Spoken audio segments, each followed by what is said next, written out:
નમસ્કાર સાથીઓ, આજે આપણે રાજસ્થાનમાં સડા ગામે ભરાતો સડાવાળા મેળા તરીકે ઓળખાતા મેળામાં જઈશું અને મેળાને માણીશું.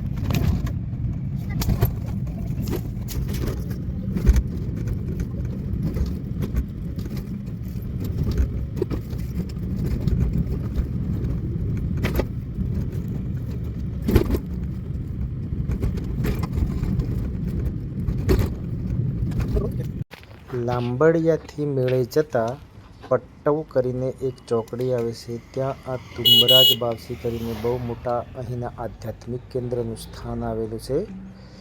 જે મૂળ સ્થાન તો આ ડુંગર ઉપર છે, પણ નીચે જ તેનું અહીં સ્થાન બનાવેલું છે. તો આવતા જતા લોકો અહીં દર્શન કરી અને પોતાની ધન્યતા અનુભવે છે. અહીં પુષ્કળ પ્રમાણમાં ઘોડા પહાડ ઉપર ચડાવેલા છે અને અહીં છે તે માત્ર એક જે નથી ચડી શકતા અને એ લોકો માટે જ અહીં ઘોડા છે. તુંબરાજ બાવસીનો એક અલગ વિડીયો મારી ચેનલ પર છે, તે આપ જોઈ શકશો. તે ઉપરની સંપૂર્ણ માહિતી તે વિડીયોમાં બતાવેલ છે. લોકો અહીં ગાય માતા અને ભેંસ માટેની બાધાઓ વધુ પ્રમાણમાં રાખતા હોય છે. એથી પણ વિશેષ કે જો નોકરી કોઈ રાજનીતિમાં સફળ થવા માટે પણ તુંબરાજ બાવસીની બાધાઓ રાખતા હોય છે અને ઘણા બધા લોકો સફળ પણ થયા છે અને આજે બાબાની કૃપાથી ઘણું બધું એમનું સારું પણ થઈ ગયું છે.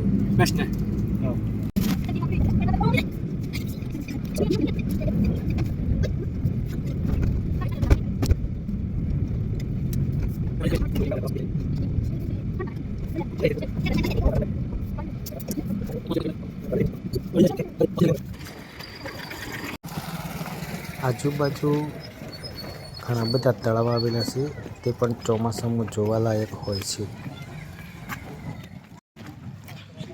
સામે તુંબરાજ બાવસી અને આસડા ગામનો મેળો. રસ્તો આ જ છે, બસ ત્યાં સુધી પહોંચવા માટે ગાડી થોડી દૂર રાખવી પડે આપણે. હા, તેનું આજુબાજુનું પ્રાકૃતિક સૌંદર્ય.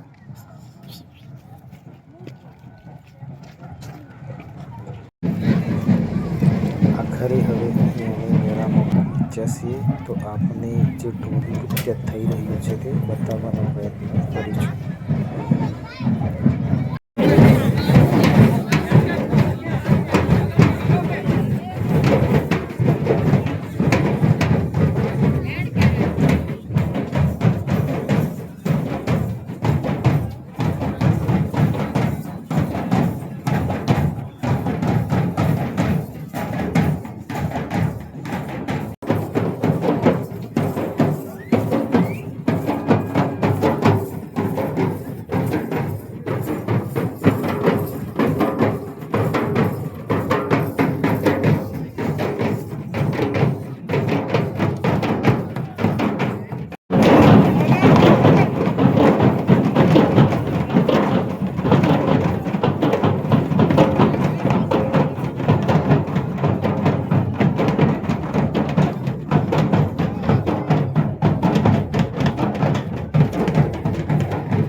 આજની ગરમી 40 ડિગ્રી ઉપર છતાં પણ લોકો પોતાનો ઉત્સાહ ઓછો નથી અને ઢોલ વગાડી પોતાની મજા માણી રહ્યા છે. આપ જોઈ શકો છો.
કારણ કોઈ વખતે પણ અહીં જે શિવની જોડે ઢોલ વગાડી નાચતા હતા તે લોકો દોડીને ઢોલ લઈને અહીં બીજી જગ્યા પર આવી ગયા છે અને અહીં સરસ મજાનું નૃત્ય કરી રહ્યું છે.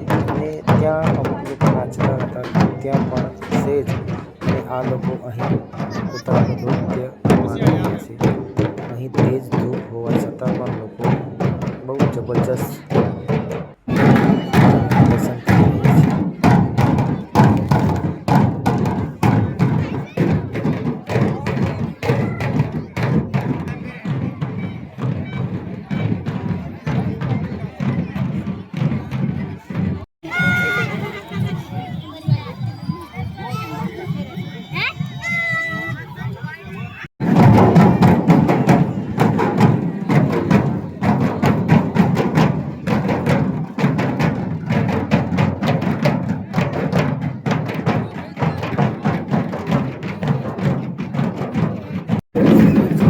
છાબમાં જવાનું તે ભાઈ તે ઉખેડી રહ્યો છે અને તે કાપી અને દરેકના કાનમાં ઘૂસવામાં આવશે તે રહ્યા.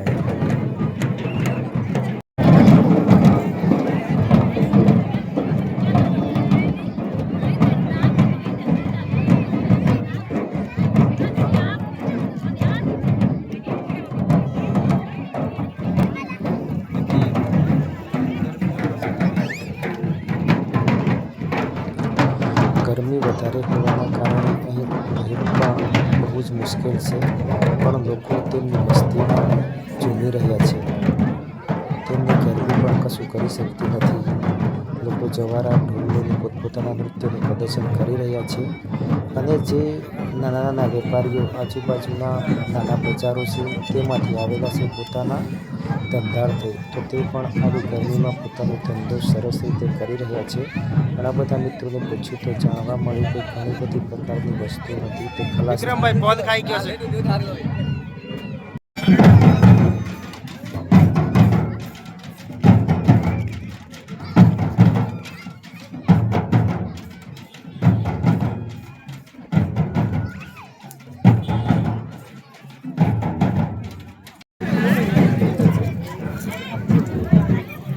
આવી ગરમીમાં અમને પણ આઈસ્ક્રીમ ખાવાનું મન થયું. એક ભાઈ જોડે આઈસ્ક્રીમ બનાવડાવી. એક આઈસ્ક્રીમના 5 રૂપિયા.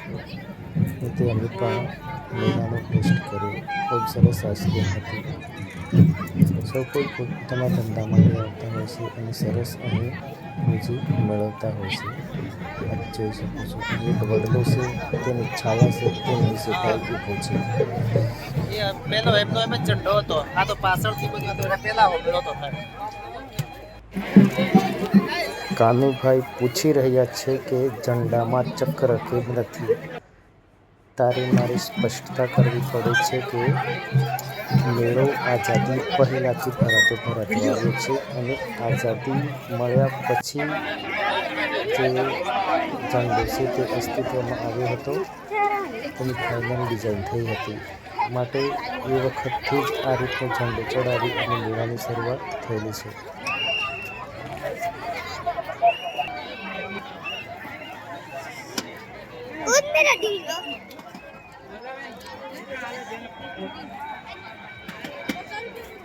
અલગ અલગ વસ્તુઓની સુંદર મજાની નાની નાની અહીં હાથડીઓ લાગેલી છે. લોકો તેમાં ખરીદી કરી રહ્યા છે, કારણ કે નાના બાળકો બજાર સુધી જવું મુશ્કેલ હોય છે. માટે આ મેળાની રાહ તેઓ આખા વર્ષ દરમિયાન જોતા હોય છે અને આ મેળામાંથી પોતપોતાના રમવાના અલગ અલગ પ્રકારની ખાવાની ચીજ વસ્તુઓની ખરીદી કરતા હોય છે. ચકડોળમાં બેસતા હોય છે, મજા રમતા હોય છે. તો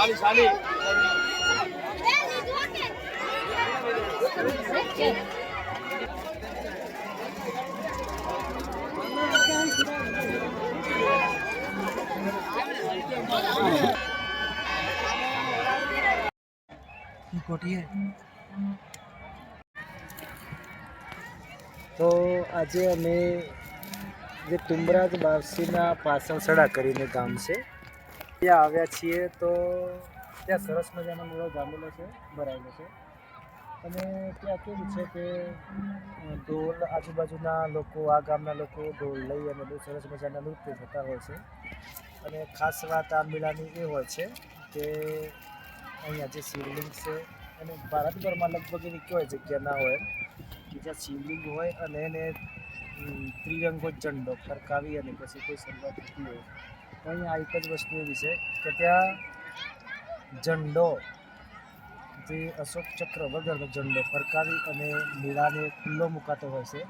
આગલા દિવસે આજુબાજુના ગામના લોકો બોલાવવામાં આવે, ફળી કહેવાય ને, તો ફળીના લોકો બોલાવવામાં આવે અને એ લોકો મેળા કરવા માટેની સંમતિ આપતા હોય, મેળાને સક્સેસ કરવા માટેની બધી જવાબદારી લેતા હોય. અને પછી મેળા માટેના બીજા દિવસે પણ આપણે તો એ સવારે પણ સુરમાનો પ્રસાદ બનાવવામાં આવે. પછી જોઈએ તો કે આ મેળાનો સીધો સંબંધ જે કોલિયારીમાં જન્મેલા મોતીલાલ તેજાવત, સ્વતંત્રતા માટેનું એમને બહુ જબરજસ્ત આંદોલન ચલાવેલું અને એમને કહેલું એમ કે આ મેળો જો મતલબ એમને એકી આંદોલન ચલાવ્યું અને એકી આંદોલનમાં એવું હતું એમ કે ભીલ અને ઘરાસિયા, જે સિરોહી અને ઉદયપુર અને પછી અંબાજી આજુબાજુના જે ઘરાસિયા અને ભીલ જનજાતિ હતી, આ એક ન હતી સમય કહેવાય. તો એ બે જાતિઓને એક કરવા માટે કરી અને પછી એમને અહીં આંદોલન ચલાવ્યું હતું. તો એમને મેવાડના ગોમઠ અને પાડી વિસ્તાર કહેવાય છે. તો રાજસ્થાનનો ગોમઠ અને પાડી વિસ્તારના જે લોકો હતા એમને એક કરવા માટે. અને પછી કે આ મેળો કે બાંધશો તો કે તમારે હારી ન થાય એમ પાછું. અને બીજી બાબત કે અમારા ગામ ટેબડાની અંદર પણ એક વડલો છે અને વડલા મોતીઓ વડલો એવું કહેવામાં આવે, કારણ કે મોતીલાલ તેજાવતે ત્યાં સભા કરેલી છે અને લોકોને એક કરવા માટે, જાગૃત કરવા માટે, સ્વતંત્રતા આંદોલનમાં જોડાવા માટે. અને બીજું તો કે મોતીલાલ તેજાવતને આ વિસ્તારમાં આદિવાસીઓના મછીહા, બાવજી અને ઘણા બધી એવી ઉપાધિઓ છે, એમને એ નામે ઓળખવામાં આવે છે. અને આદિવાસીઓના ગાંધી તરીકે પણ એમને ઓળખવામાં આવે છે. છેલ્લી એમની ધરપકડ જે અંગ્રેજ સરકાર દ્વારા કરવામાં આવી, તો તે ખેડબ્રહ્મા આજુબાજુ અને વિજયનગર આજુબાજુ એમની ધરપકડ થયેલી છે. આવા બહુ મોટા સ્વાતંત્ર્ય સેનાની હતા. તેમની ઇતિહાસના પાને અને જે જ્યાં નોંધ લેવાવી જોઈએ, જેટલી એની આલોચના થવી જોઈએ તે બહુ જ ઓછી થઈ છે. અને આ મેળો આજ દિન સુધી કે ક્યારેય પણ મેળામાં બધા સારા ખરાબ દરેક પ્રકારના લોકો આવતા હોય, પણ મેળો આજ દિન સુધી ક્યારેય પણ બંધ રહ્યો નથી, કારણ કે મોતીલાલ તેજાવતે આપેલો મેળો એવું કહેવાય છે. અને આ મેળાનું બીજું નામ પણ છે કે ટોપલિયા મેળા તરીકે પણ ઓળખાય છે. તો કે સમય પહેલાં એ ટોપલા બહુ વેચાવા માટે આવતા હશે, એટલા માટે ટોપલિયા મેળા તરીકે પણ ઓળખવામાં આવે છે. અને એના પાછળ આપ જોઈ શકીએ કે તુંબરાજ બાવસી એમ કે આ ક્ષેત્રનું બહુ પવિત્ર અને બહુ મોટું આસ્થાનું કેન્દ્ર છે. તો એ પણ છે. ધન્યવાદ.